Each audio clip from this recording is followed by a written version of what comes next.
Welcome back to my channel. Today we will study water pollution. If you haven't subscribed the channel, subscribe the channel, do like that video and share the video also. So we will start our lecture on water pollution. So what is the water pollution?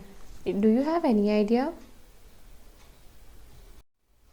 Is it the waste from industries polluting our water? Or is it the plastics or bags inside the water? Or is it the waste that we dump in marine or aquatic life?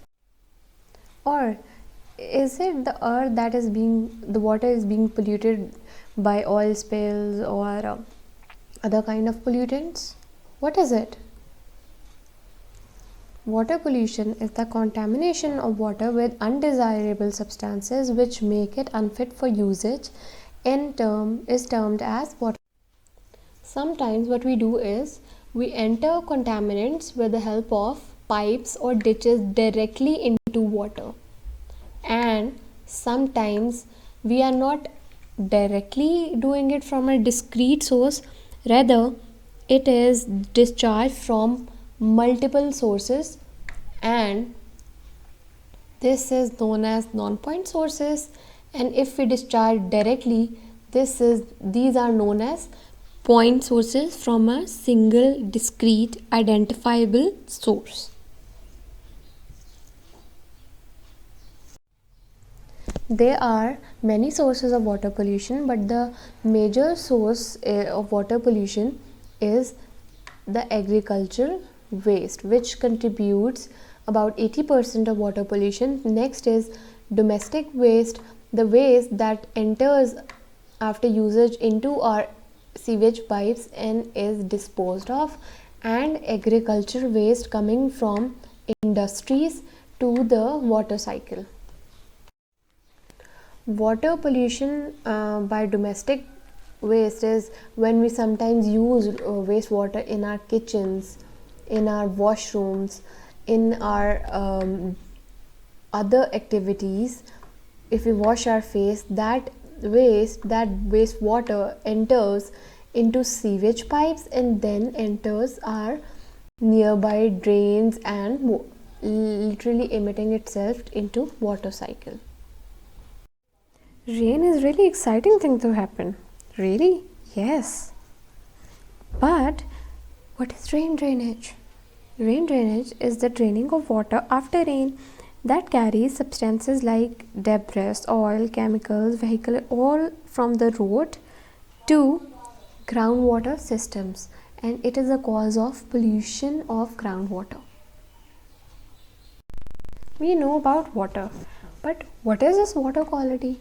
How can we know that water we are consuming or drinking is fit for use or is unfit for use?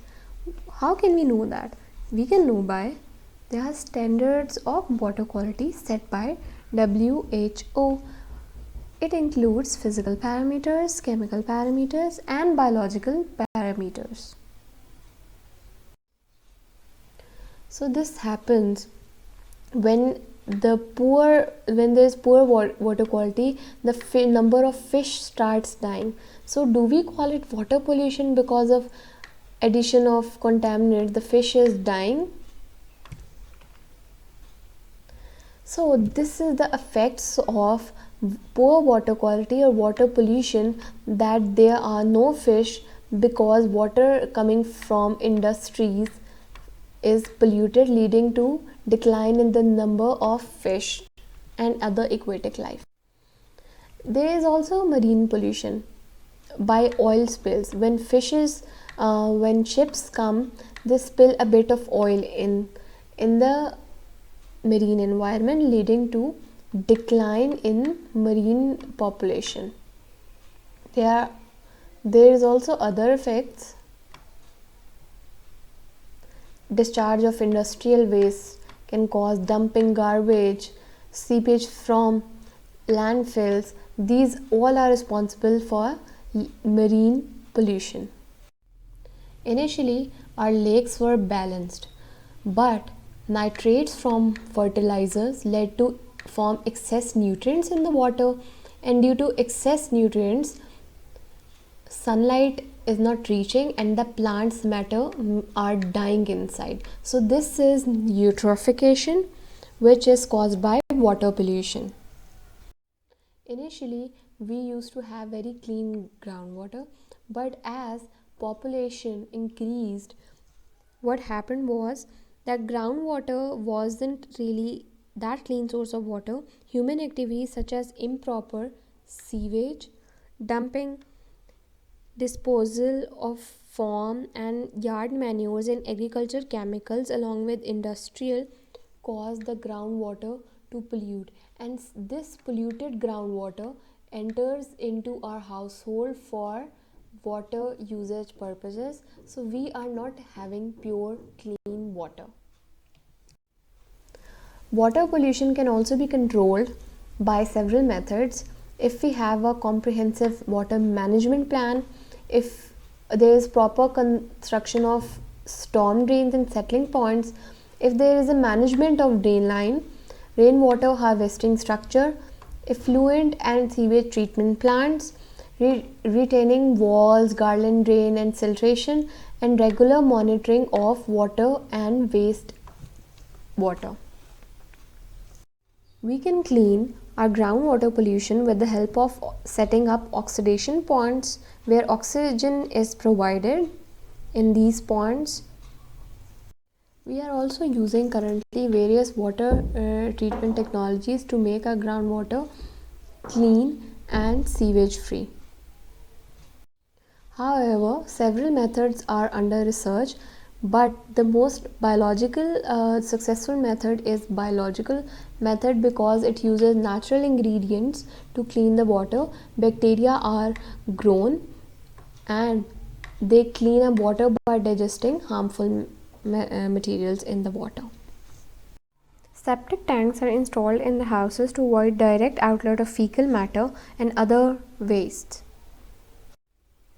Water hyacinth is popularly known as kaloli and jalkumbi. It can purify water by biological and chemical waste. It can also filter out heavy metals like cadmium, mercury, lead and nickel, as well as other toxic pollutants found in industrial waste water. So we can also discontaminate our waste and reduce water population with the help of biological method. In this video, we have studied that what is water population. Water population is adding of any undesirable substances in water. We have studied categories. There were two categories: point sources and non-point sources. We also discussed sources of water population, which are domestic waste, surface runoff, industrial effluents, agriculture and rain drainage. We discussed water quality parameters: physical, chemical and biological.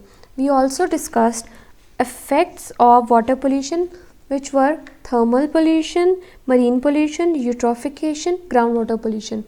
We discussed various control measures such as chemical treatment, oxidation ponds, wet cooling towers, water hyacinth, use of septic tanks and water management plans. I hope this video is clear. If this video is clear, do like the video, subscribe to the channel and share with the video to others, and stay curious for the next video.